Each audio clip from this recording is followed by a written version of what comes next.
નમસ્કાર મિત્રો, એક્ઝામ સાથી ચેનલમાં આપ સૌનું હાર્દિક સ્વાગત છે। આજે આપણે તમારી સમક્ષ સીએટીની પરીક્ષા જે 22 માર્ચ 2025ના રોજ લેવાઈ હતી, તો એનું પરિણામ 9મી એપ્રિલના રોજ 7મી એપ્રિલના રોજ આવી ગયું છે। 9મી એપ્રિલથી એનું રજિસ્ટ્રેશન અને ચોઇસ ફિલિંગ થવાનું હતું, તો અત્યારે એનું રજિસ્ટ્રેશન અને ચોઇસ ફિલિંગ ચાલુ થઈ ગયું છે।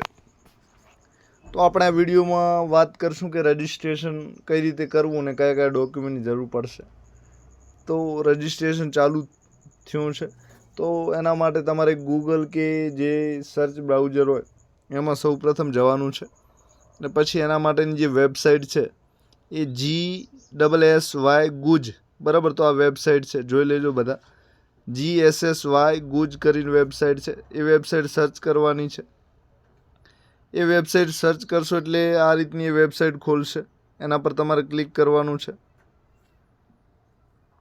વેબસાઇટ પર ક્લિક કરતાં આ રીતની વેબસાઇટ ખોલશે। હવે અહીં બધી સ્કીમો વિશે માહિતી આપેલી છે। આ માહિતી જે આપેલી છે 2024ની છે, અને જે રજિસ્ટ્રેશનની પ્રોસેસ છે, તો રજિસ્ટ્રેશન લોગિન અહીંથી ચાલુ થયું છે। તો સીએટી બેઝડ સ્કીમ, તો સીએટીની આપણે ધોરણ 5ની જે એક્ઝામ છે, તો એના માટે વિદ્યાર્થી રજિસ્ટ્રેશન લોગિન જે 2025નું આપેલું છે એના પર ક્લિક કરવાનું છે। વેબસાઇટ 2024માં બનાવેલી છે, પણ રજિસ્ટ્રેશન અહીંથી ચાલુ થયું છે, તો એના પર તમારે ક્લિક કરવાનું છે। સીએટી બેઝડ સ્કીમ, એના પર ક્લિક કરશો એટલે આ રીતની વેબસાઇટ, તો આ રીતની વેબસાઇટ ખોલશે। હવે અહીં તમારે બીજી કોઈ પ્રોસેસ કરવાની નથી। અત્યારે સ્ટુડન્ટ રજિસ્ટ્રેશન એટલે કે વિદ્યાર્થીની નોંધણી ચાલુ છે। આ નોંધણી શિક્ષક, આચાર્ય અને બાળક કે કોઈ પણ કમ્પ્યુટરવાળાને ત્યાં કરાવવા માંગતા હોય તો પણ કરાવી શકે છે, એટલે કે આ નોંધણી માટે કોઈ બીજી પ્રોસેસ છે નહીં। તો અહીં તમારે 18 આંકડાનું CTS નંબર એટલે કે ચાઇલ્ડ ટ્રેકિંગ જે નંબર છે 18 આંકડાનો 240 કે 24થી જે ચાલુ થાય છે એ નંબર તમારે લખવાનો છે। તો આ નંબર તમને જૂનું 5માનું જે પરિણામ છે એમાંથી મળે, 4થા ધોરણનું રિઝલ્ટ છે એમાંથી મળી જશે, સ્કૂલ ટીચર જોડેથી મળશે, શાળાના આચાર્ય જોડેથી મળશે, સ્વિફ્ટ ચેટમાં તમારી હાજરી પૂરાય છે ત્યાંથી મળી જશે। તો આ નંબર તમારે અહીં નાખવાનો છે। હવે આ નંબર નાખશો એટલે વિદ્યાર્થીની તમામ વિગતો ખોલી જશે। આમાં જે કાળા પટ્ટામાં વિગતો છે એમાં કોઈ સુધાર નહીં થાય, બાકીની જે વિગતો છે સફેદ પટ્ટામાં આ જન્મ તારીખ છે, તો એ બધી વિગતોમાં સુધાર થશે। તો સૌ પ્રથમ વિદ્યાર્થીને અહીં તમે 18 આંકડાનો નંબર લખશો એટલે વિદ્યાર્થીની માહિતી ઓટોમેટિક ખોલી જશે। દાખલા તરીકે આપણે કોઈ વિદ્યાર્થીની માહિતી જાણવી છે, તો એની વિગતો અહીં લખશું તો એની બધી જ માહિતી ખોલી જશે।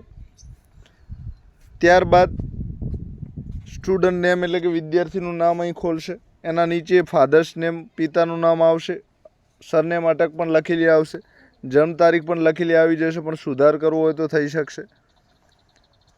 સાથે અહીં જન્મ તારીખના પૂરા રૂપે તમારે જન્મનું પ્રમાણપત્ર જોડવાનું છે। તો નગરપાલિકાનો છે, પંચાયતનો દાખલો છે, સક્ષમ અધિકારીનો દાખલો ગમે તે ચાલે, એટલે કે શિક્ષકનો છે, આચાર્યનો છે, બોનાફાઇડ સર્ટિફિકેટ જે આચાર્ય દ્વારા રજૂ કરવામાં આવે છે, LC હોય, તો જન્મ નોંધણી જેમાં પણ થયેલી હોય અને સક્ષમ અધિકારીના સહી સિક્કા હોય એવું પ્રમાણપત્ર આમાં ચાલે છે, તો એ તમારે અહીં ચૂઝ ફાઇલ કરીને અપલોડ કરવાનું છે। JPG, PNG, PDF 5 MBની સાઇઝ સુધી તમે ગમે તે પ્રમાણપત્ર અપલોડ કરી શકો છો, અને પછી અપલોડ થયું છે કે નથી થયું ફાઇલ પસંદ કરવાની છે, પછી અપલોડ પર ક્લિક કરવાનું છે, અને પછી વ્યૂ એ પ્રમાણપત્ર અપલોડ થયા પછી જોઈ પણ શકો છો।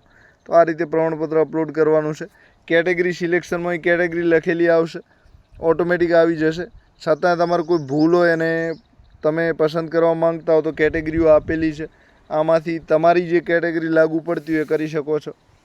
તો જનરલ કેટેગરી છે, EWS કેટેગરી છે, OBC છે, SC છે, ST છે, અને STમાં આદિમ જૂથો છે એમના માટેની આ કેટેગરી છે। પછી સ્પેશિયલ નીડ એટલે કે કોઈ દિવ્યાંગ બાળક હોય તો એમાં તમે યસ નો કરી શકો છો, દિવ્યાંગ ના હોય તો નો કરવાનું છે।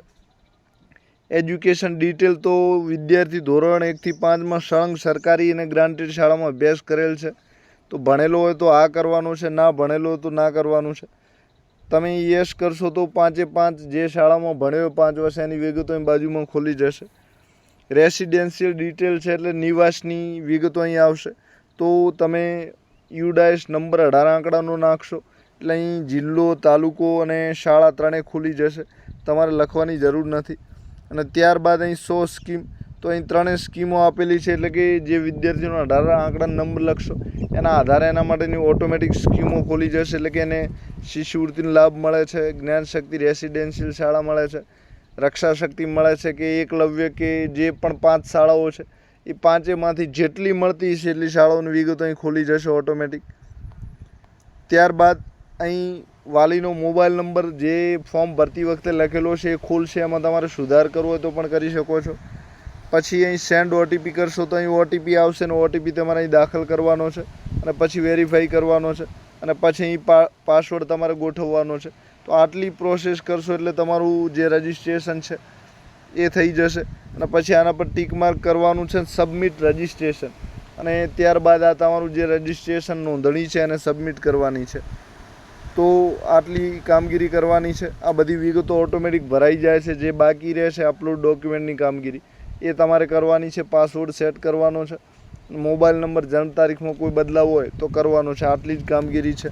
તો આ નોંધણી થઈ ગઈ. આના પછી લોગિન કરવાનું છે, લોગિન પછી ચોઈસ ફિલિંગ કરવાનું છે. તો કુલ 3 કામગીરી છે. ચોઈસ ફિલિંગ એટલે યોજના પસંદ કરવી, કે તમારે શિષ્યવૃત્તિ જોઈએ છે, રક્ષા શક્તિમાં જવું છે, જ્ઞાન શક્તિમાં જવું છે.